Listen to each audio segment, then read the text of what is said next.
ونعوذ بالله من شرور أنفسنا ومن سيئات أعمالنا من يهده الله فلا مضل له ومن يضلل فلا هادي له أشهد أن لا إله إلا الله وحده لا شريك له وأشهد أن محمدا عبده ورسوله وبعد.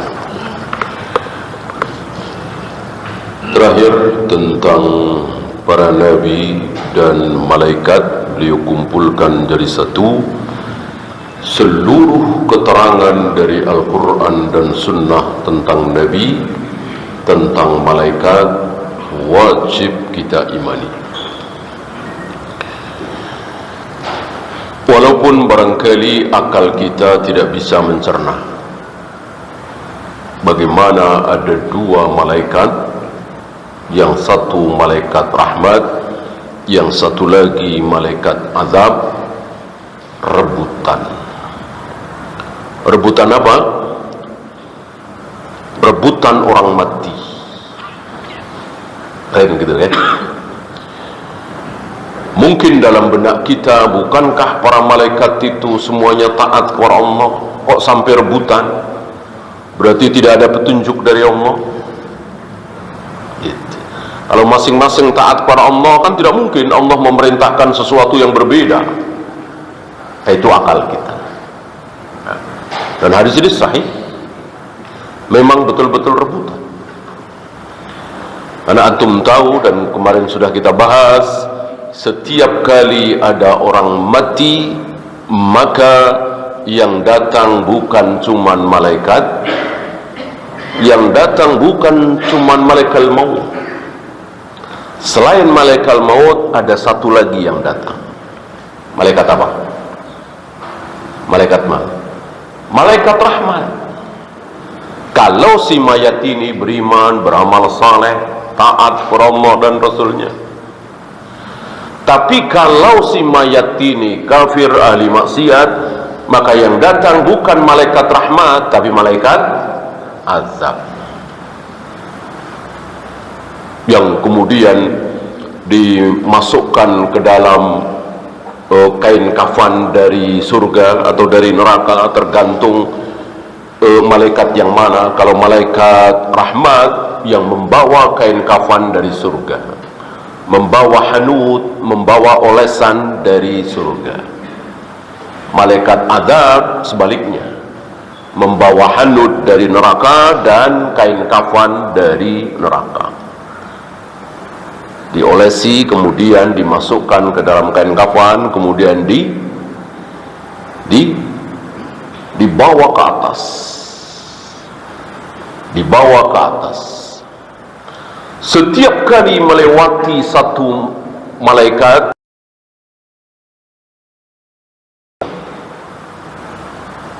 busuk sekali, baunya busuk sekali. Itu untuk rohnya orang-orang kafir ahli maksiat.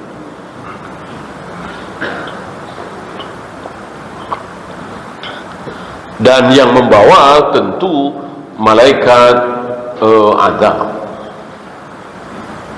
Kalau yang membawa malaikat rahmat, ketika ditanya oleh para malaikat, ini ruh siapa? Wangi sekali. Dan seterusnya sudah kita bahas. Ya, kita lanjut 24. Mungkin di antum bisa lain angkanya, nomornya. Di saya 24. Wal imanu bi annal jannata haq. Beriman, meyakini bahwa surga itu hak adanya, dan keadaan surga seperti apa yang dijelaskan dalam Al-Quran dan Sunnah, bukan seperti apa yang ada di benak kita. Mungkin di antara antum ada yang berpikir, membayangkan bahwa di surga adalah apa yang disebutkan dalam Al-Quran dan Sunnah, titik. Artinya di dalam Al-Quran dan Sunnah menjelaskan tentang surga, di dalamnya ada sungai-sungai, pepohonan, buah-buahan, ya, Ferrari, Lamborghini, ada nggak? Nggak ada di Al-Quran dan Sunnah. Lalu antum yakini nggak ada? Nggak ada. Adanya ya benda-benda kuno, gitu kan? Sungai, delima, kurma,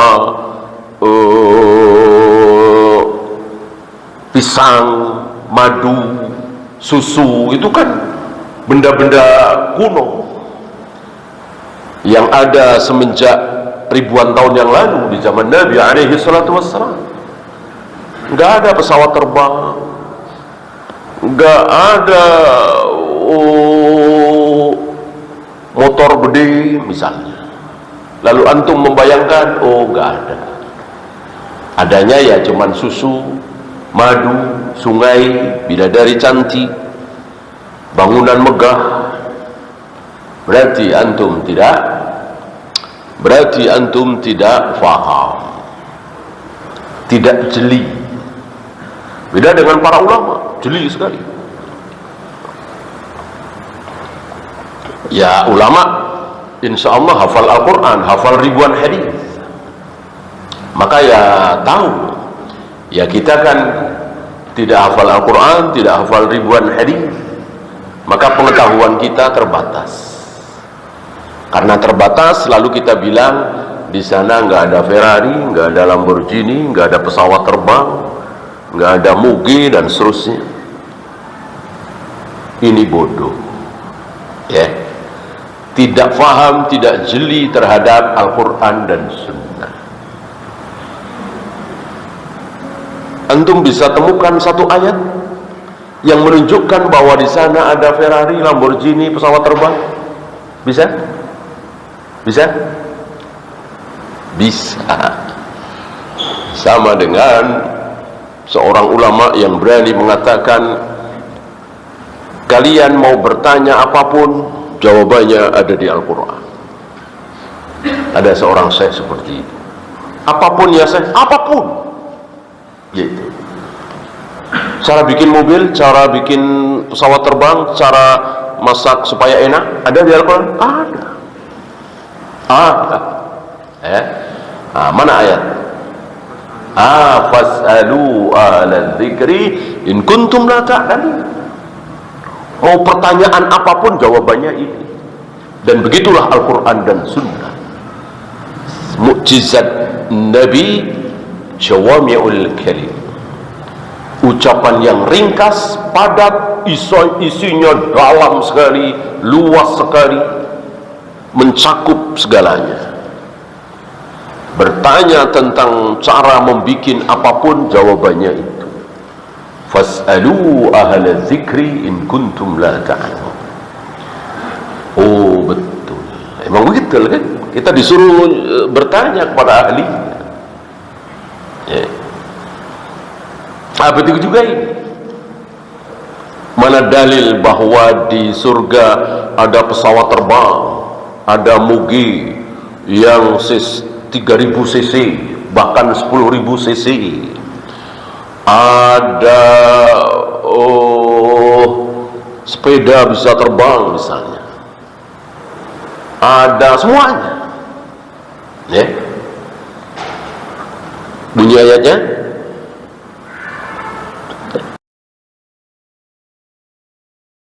ma tashtahi anfusukum walakum fiha ma tad'un. Kalian akan mendapatkan apapun yang kalian inginkan di surga itu. Tidak mungkin kita menginginkan naik pesawat, kemudian dijawab oleh para malaikat penjaga surga, "Afwan, di sini nggak ada yang begituan." Nggak mungkin, pasti ada. Setiap kali kita menginginkan sesuatu, pasti terjadi. Ya. Ketika tidak terjadi, berarti kita tidak ingin. Ya, ambil contoh seperti Nabi Ibrahim tidak mungkin bertemu dengan ayahnya di surga, ya kan, udah jelas ini. Ya, termasuk Nabi Muhammad SAW tidak bisa bertemu dengan ayah ibunya di surga, kan sudah jelas itu sabda beliau.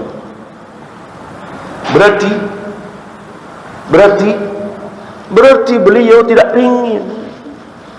Waktu di dunia pengen. Nabi Ibrahim sampai nangis-nangis memohon kepada ayahnya supaya tobat, jangan bikin berhala lagi untuk disembah. Sembahlah Allah satu-satunya, karena menginginkan supaya ketemu ayahnya nanti di surga. Karena Allah tidak berikan hidayah kepada ayahnya Azar, sebetulnya namanya bukan Azar ya, justru Azar itu nama berhalanya, walaupun itu ada di Al-Quran. Idh qala li abihi Azar.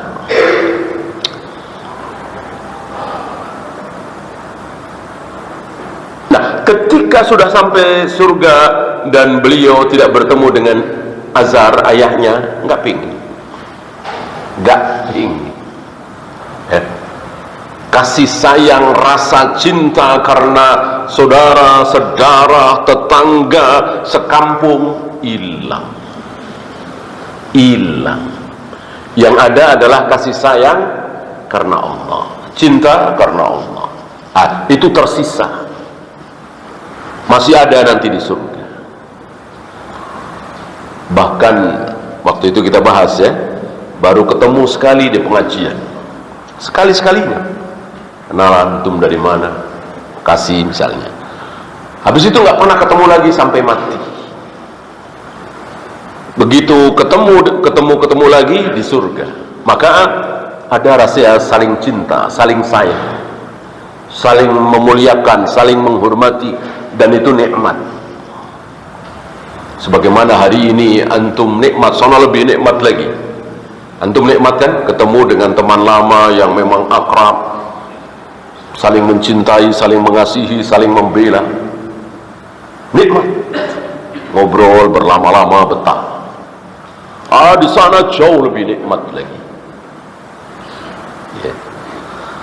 Sementara anak sendiri, ayah sendiri, istri sendiri, karena yang satu di surga, yang satu di neraka, maka yang di surga ini seolah lupa kalau punya anak dia. Ya kalau nggak lupa, inget terus, apalagi perasaan seperti perasaan di dunia, ya nangis pasti, sedih. Padahal di surga tidak ada air mata, di surga tidak ada kesedihan. Di surga yang ada adalah salamun qaulan mir rabbir rahim. Tidak ada cacat dalam kenikmatan surga itu, nggak ada cacatnya, betul-betul sempurna, sangat sempurna. Sementara berapa banyak kekurangan, cacat ketika seseorang menjadi miliarder, menjadi menteri, menjadi presiden, bahkan raja. Ada sesuatu, ada banyak hal yang dia tidak bisa lakukan. Di surga tidak ada, betul-betul sempurna. Nggak ada ngumpul sekeluarga besar lalu sayang ya si Anu ke neraka ya, coba kalau sama-sama kita di surga kan enak. Sayang ya, habis dia dulu suruh masuk Islam nggak mau, malah murtad, malah ikut aliran sesat. Sayang ya, nggak ada. Lupa nasian manusia, betul-betul dilupakan. Satu anggota keluarga yang masuk neraka, yang lainnya masuk surga, itu dilupakan. Nggak inget aja udah. Sebaliknya si fulan satu-satunya anggota keluarga yang masuk neraka menyaksikan kenikmatan itu dan menyayat dalam hatinya, merintih sendiri. Karena selain siksaan fisik, Di neraka itu ada siksaan ruh, ya, perasaan. Gimana gak tersiksa perasaan? Semuanya masuk surga, aku doang yang masuk neraka. Karena aku dulu gak sholat, karena aku dulu kafir, karena aku dulu berbuat maksiat. Dia merintih sendirian, gak ada yang punya belas kasihan. Diangkat oleh Allah, dilupakan oleh Allah. Waliyadzubillah. Misalnya keluarganya nengokin, membela, membiayai, itu di dunia. Di sana nggak ada lagi. Wan narah, begitu juga neraka. Semua keadaan imani apa adanya, dan berbicara tentang surga neraka, jangan membahas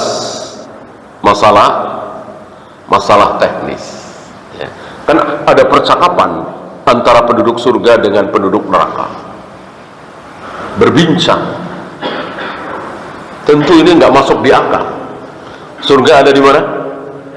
Iya, fis sama'is sabi'ah, di langit ketujuh. Sedangkan neraka tahta ardis sabi'ati sufla, di bumi yang paling bawah. Ya, gimana bisa berdialog?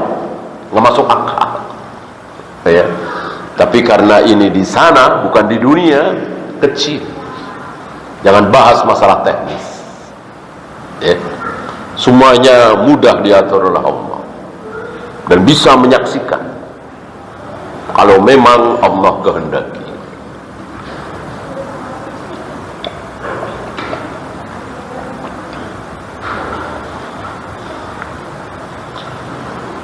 Wal jannatu wan naru makhluqatan, surga dan neraka sudah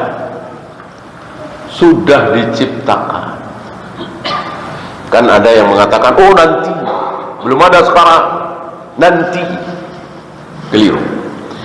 Yang benar sudah ada, sudah diciptakan. Banyak dalil. Di antaranya neraka mengadu, ya Allah, kami saling memakan, ya, karena belum ada penghuni. Sementara sifat neraka adalah menyiksa. Sementara belum ada penghuni, belum ada satupun manusia atau jin yang dimasukkan ke neraka. Sementara sifat neraka adalah menyiksa. Maka saling menyiksa, saling memakan. Dan neraka mengadu kepada Allah bahwa kami saling memakan, saling menyerang, saling menyiksa. Maka Allah memberikan izin kepada neraka untuk bernafas. Berapa kali nafas? 2 kali dalam setahun. Yang satu nafas yang sangat panas, yang satu nafas yang sangat dingin. Maka ketika terjadi musim panas sepanas-panasnya, jelas bukan di negeri kita, ya, entah di mana, di Afrika atau di mana, itu satu hembusan nafas neraka, ya, padahal kan jauh sekali, gitu. Yang satu dingin sedingin-dinginnya. Maka ketika terjadi musim yang sangat dingin, paling dingin, itu satu hembusan nafas neraka. Karena antum tahu neraka itu yang panas-panas luar biasa, yang dingin-dingin luar biasa. Nah, tujuannya untuk menyiksa. Kepanasan kan tersiksa, kedinginan kan tersiksa.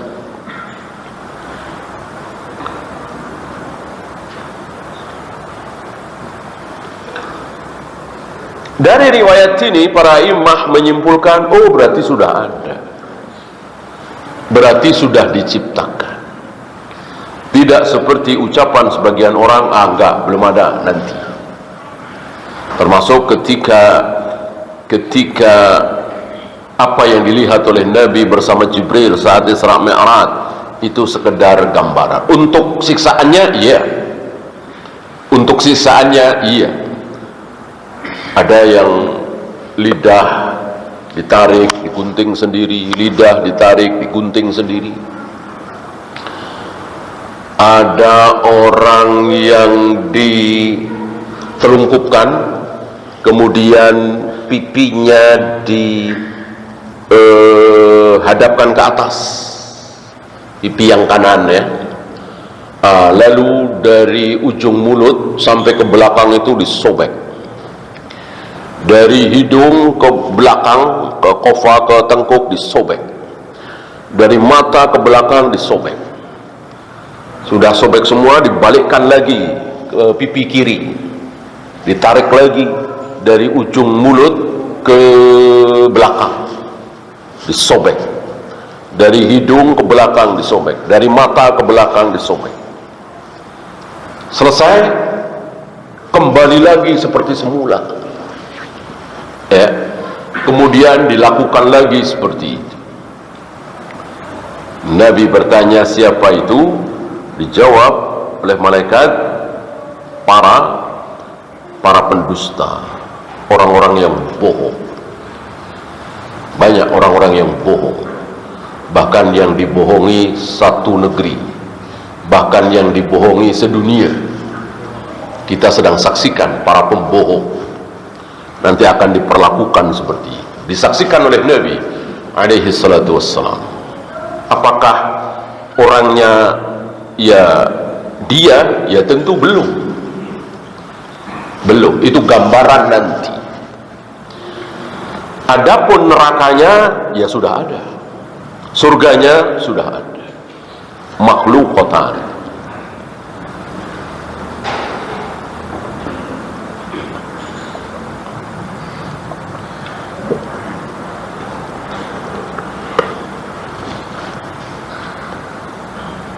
Wa fi dzalika falyatanafasil mutanafisun. Ketika Allah menyebut kenikmatan surga yang luar biasa, yang ma ainun ra'at wala udhunun sami'at wala qatara ala qalbi bashar, sebuah kenikmatan yang belum pernah terlihat oleh mata, belum pernah terdengar oleh telinga, belum pernah terbayangkan oleh hati. Maka Allah mengatakan, wa fi dzalika falyatanafasil mutanafisun. Kesitulah hendaknya kalian berlomba, bersaing, bukan kesini. Jabatan, karir, usaha. Manusia berlomba hari ini seperti itu. Bagaimana supaya saya bisa sukses seperti dia, biar karir saya menanjak seperti dia, biar jabatan saya tinggi seperti dia. Kita saksikan manusia sedang berlomba. Sementara Allah mengatakan, kalau kalian ingin berlomba, ke situ tuh, supaya masuk surga yang paling tinggi, berlomba. Dan perlombaan itu sudah dilakukan oleh dua manusia termulia di muka bumi ini setelah para nabi, para rasul. Siapa? Abu Bakar dan Umar. Berlomba mereka berdua untuk meraih surga. Salah satu perlombaannya adalah ketika menjelang perang Tabuk. Menjelang perang Tabuk, di mana Nabi memerintahkan para sahabat untuk berinfak, karena peperangan yang akan dijalani ini luar biasa, butuh dana yang tidak sedikit. Maka Nabi mempersilahkan para sahabat untuk berlomba, menginfakkan hartanya untuk jihad fi sabilillah.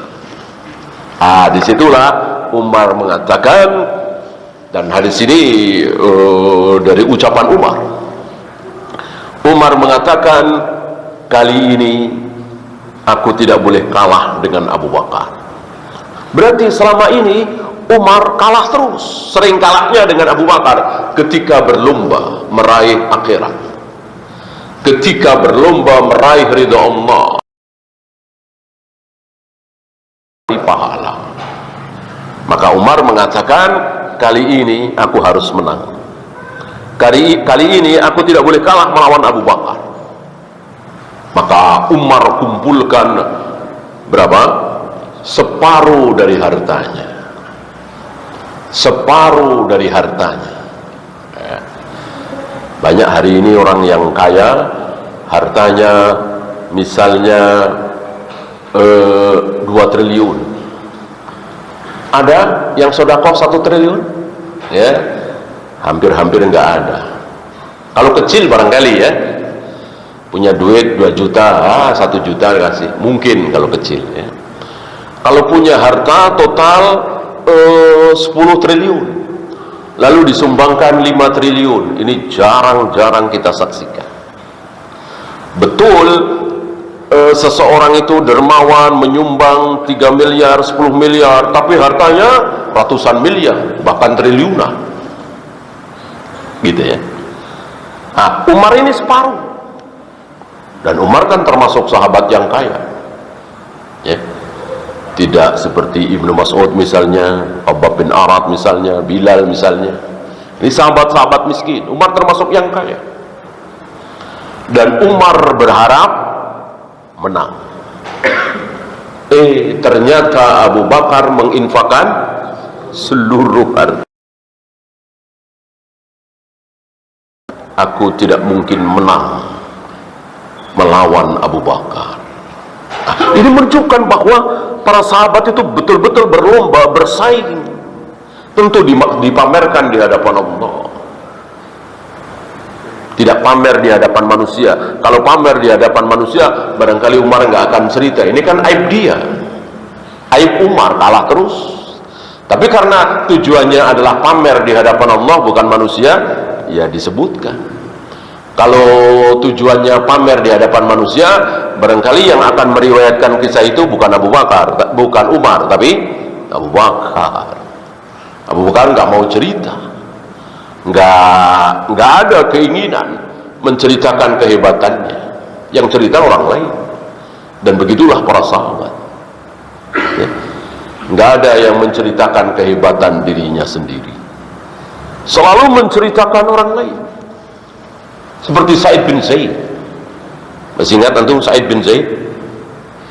Satu di antara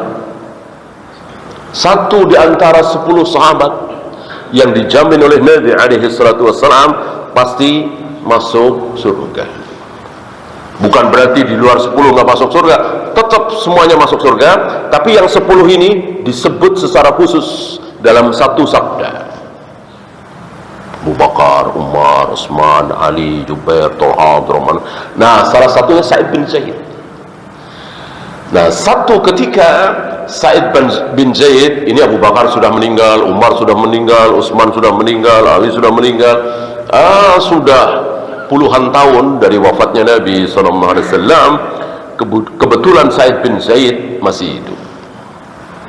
Ditanyalah beliau oleh beberapa tabi'in, siapa saja 10 orang yang dijamin masuk surga. Dijawab oleh Sa'id bin Zaid, Abu Bakar, Umar, Utsman, Ali, Zubair, Thalha, sampai 9, ya, nggak dilanjutkan sampai 9, ya. Lalu didesak oleh satu lagi siapa? Memang belum tahu deh, tapi tanyakan pada yang lain, pergi dia. Gitu. Itulah sahabat, tidak pengen menonjol, tidak pengen tampil, tidak pengen dilihat, didengar. Beda dengan kita. Coba kalau kita yang jadi Sa'id bin Zaid ditanya 10 siapa, mungkin nomor 1 ya, nomor 1 saya ya, nomor 1 ya. Baru Abu Bakar nomor 2, Umar nomor 3. Itu kalau kita, nama kita dulu disebut. Para sahabat tidak. Mereka betul-betul memamerkan ketaatannya, ketakwaannya kepada Allah, bukan di hadapan manusia.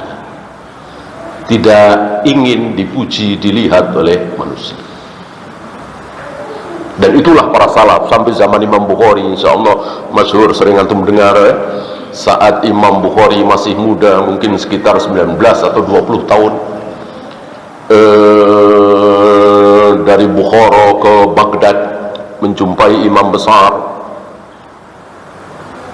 Muhammad bin Bashar. Biasa karena barangkali baru lihat ya, baru lihat Imam Bukhari yang masih muda itu. Engkau dari mana? Dari Bukhara. Kaget, dari Bukhara kenapa ke sini? Ya, dari Bukhara kenapa cari ilmu ke sini? Di sana ada Bukhari, Muhammad bin Ismail. Ya, nggak tahu dia, langsung pergi. Gitu. Inilah orang-orang salaf. Betul-betul tidak ingin menonjol, tidak ingin dilihat, tidak ingin didengar. Ibnu Abi Layla, salah satu tabi'in besar, itu bertemu dengan 130 sahabat. 130 sahabat di Madinah. Beliau mengatakan 130 sahabat yang aku temui tidak ada satupun yang berambisi menyampaikan hadis. Tidak bentar-bentar qala Rasulullah, sami'tu Rasulullah. Dan mereka senang sekali kalau ada yang lain tampil. Sudah terwakili. Inilah sahabat. Orang-orang mulia betul-betul hanya mencari ridha Allah, tidak mencari ridha manusia, dan tidak menampakkan kehebatannya. Ya, tidak menampakkan kehebatannya. Tidak seperti kita.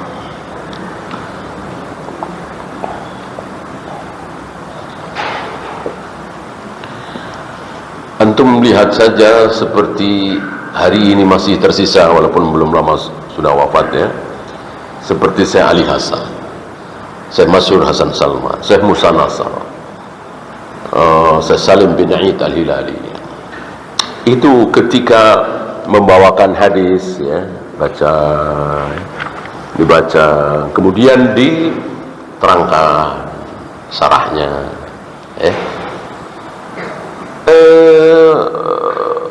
beberapa asatid itu merasa bosan ya, cuma begitu ya. Padahal beliau tahu ya, ini di kitab apa, riwayat siapa, beliau tahu ya. Tapi tidak dipamerkan gitu. Fokus kepada materi yang sedang dijelaskan gitu. Tidak ingin memamerkan daya hafalnya luar biasa ya.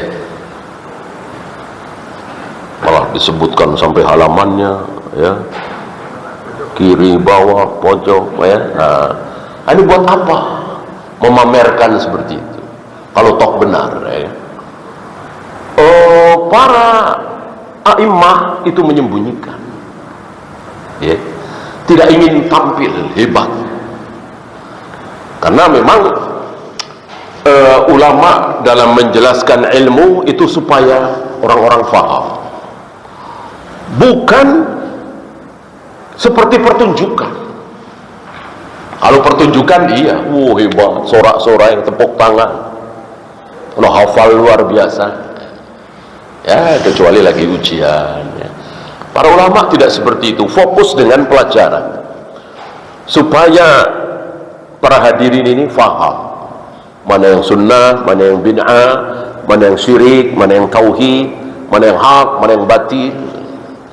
Tidak ada tujuan memamerkan hafalannya, kehebatannya.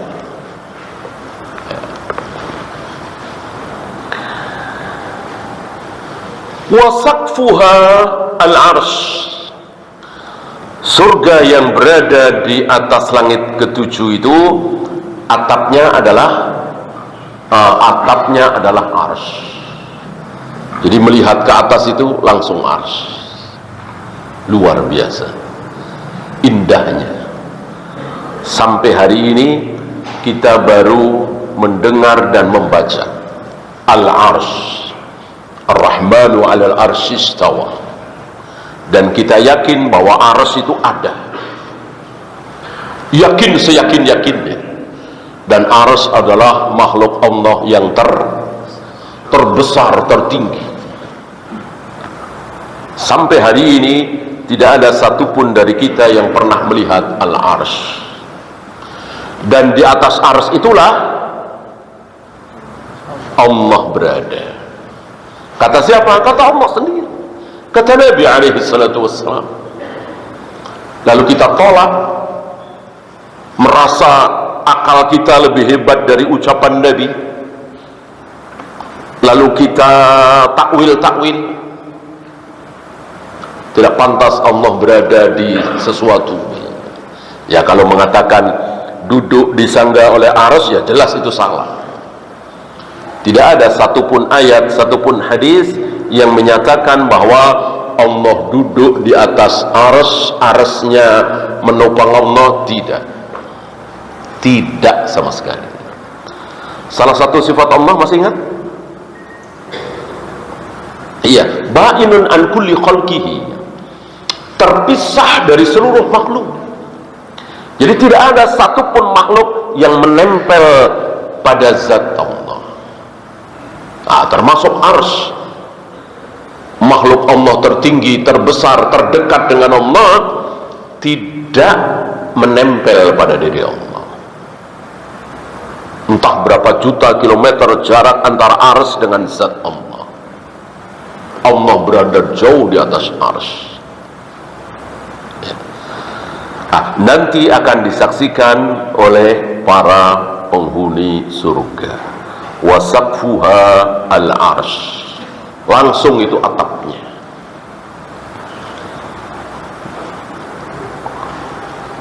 Sampai di sini keterangan tentang arsy itu adalah Al-Quran dan Sunnah. Tidak ada akal, tidak ada kias. Berbeda ketika Allah dan Rasulnya berbicara tentang jual beli, berbicara tentang tidak boleh melamar wanita yang sedang dilamar oleh laki-laki lain.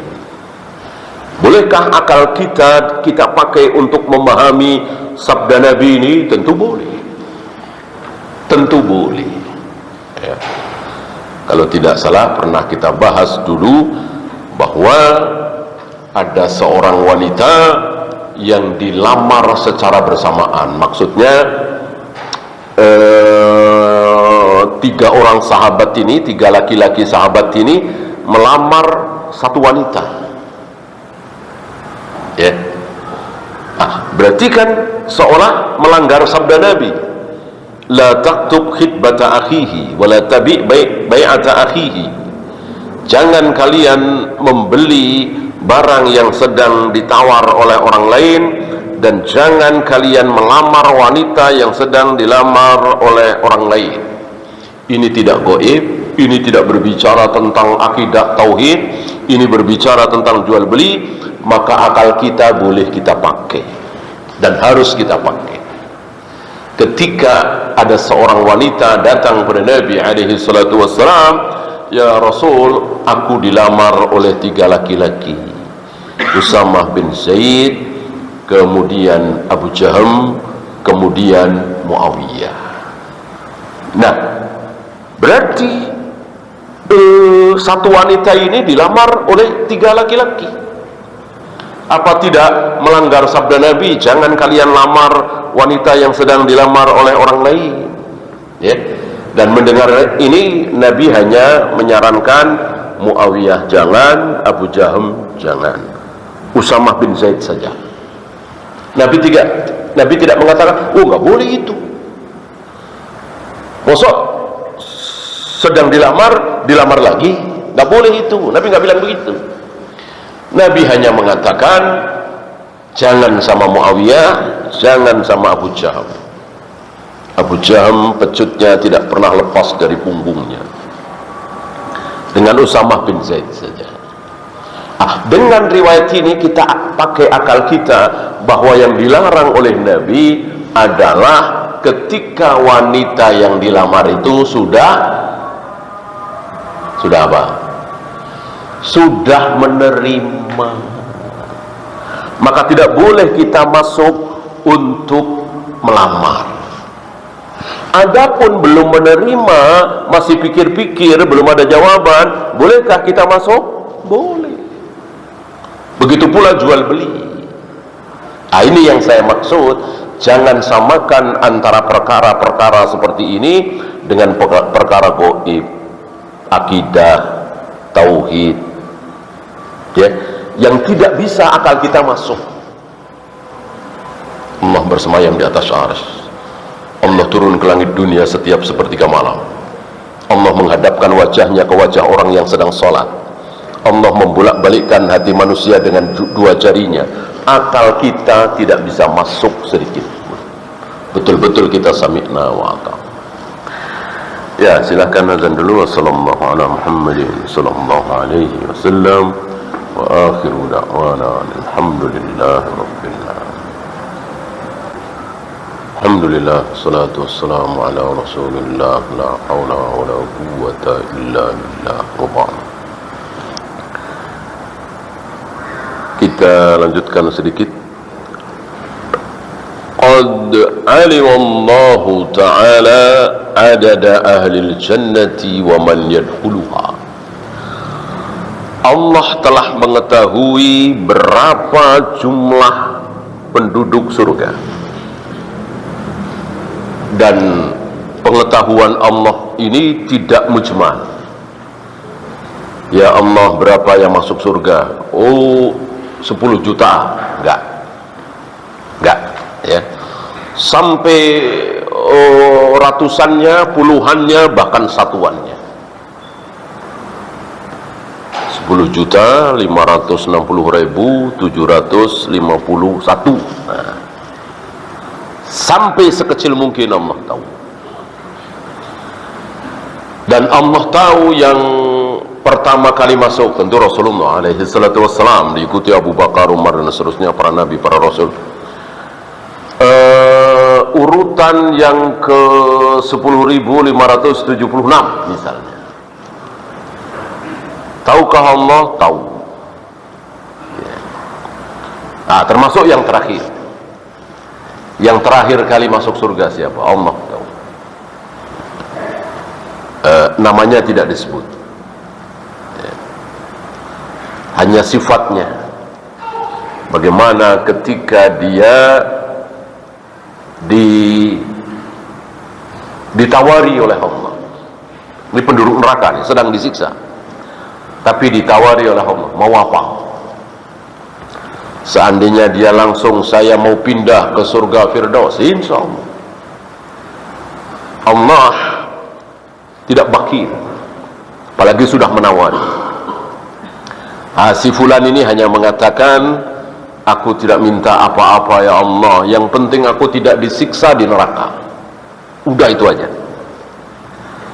Kata Allah, cuman itu? Iya, cuman itu. Ya biasa. Orang ketika sedang tertimpa musibah kan, yang penting selamat dari musibah itu. Nggak kepikiran makan enak, nggak kepikiran punya mobil mewah. Begitu sudah selamat dari musibah, ya beda lagi. Keinginannya beda lagi, seperti orang ini. Maka Allah kabulkan keinginan dia. Allah hentikan siksaannya. Jadi nggak disiksa, mintanya cuma itu, ya. Sehari, 2 hari, sebulan, 3 bulan, setahun, entah berapa lama dia minta lagi. Supaya apa? Supaya dipalingkan mataku dari penghuni neraka ini. Nggak kuat. Pertama barangkali alhamdulillah udah nggak disiksa, tapi masih ngeliat, masih dengar. Maka dia memohon kepada Allah supaya dipalingkan matanya, nggak lihat lagi. Ya. Cuman itu. Ya sudah, Allah kabulkan. Betul, nggak lihat, tapi masih dengar. jeritan, tangisan, sehari, 2 hari, sebulan, 2 bulan barangkali masih kuat. Ini lama-lamaannya nggak kuat, minta lagi terus sampai akhirnya masuk surga. Padahal seandainya dia langsung minta, ya Allah pindahkan aku dari neraka ini ke surga, Allah akan berikan. Allah tidak bakti. Ini untuk menunjukkan begitulah manusia. Wa adada ahlin nari wa man yadkhuluha. Begitu pula Allah mengetahui jumlah total penghuni neraka dan siapa saja yang akan masuk neraka. Allah tahu. Kapan? Ya sekarang ini. Bahkan sebelum surga neraka diciptakan, bahkan sebelum langit dan bumi diciptakan, Allah sudah tahu. Allah sudah tahu akan ada manusia bernama Abu Jahal, Abu Lahab, Fir'aun, Namrud, Qarun. Sebagaimana Allah tahu akan ada manusia bernama Ibrahim, Ismail, Musa, Yahya, Zakaria, Abu Bakar, Umar, Utsman, Ali, Zubair. Allah Maha tahu. La tafniyani abadan. Surga dan neraka ini tidak fana. Artinya akan terus ada, kekal selama-lamanya. Huma ma'a baqaillah, kekekalannya bersama kekekalan Allah. Allah akan terus ada terus, maka surga juga terus ada terus, neraka akan terus ada. Abadal abidin fi dahrid dahirin, kekal selama-lamanya. Kalau antum mengatakan 10.000 triliun abad, kayak apa itu? Kekal nggak? Enggak. 10.000 triliun abad, nggak bisa kita membayangkan lamanya. Tapi enggak kekal. Artinya ada batas waktu, walaupun masih lama sekali. Ini betul-betul kekal selama-lamanya. Lalu bagaimana orang-orang kafir yang disiksa di neraka itu? Maka apa yang mereka rasakan di dunia ini dengan berbagai kesombongan mereka, kejayaan mereka, kehebatan mereka, akan menjadi penyesalan nanti. Disiksa di neraka selama-lamanya, tidak ada akhirnya.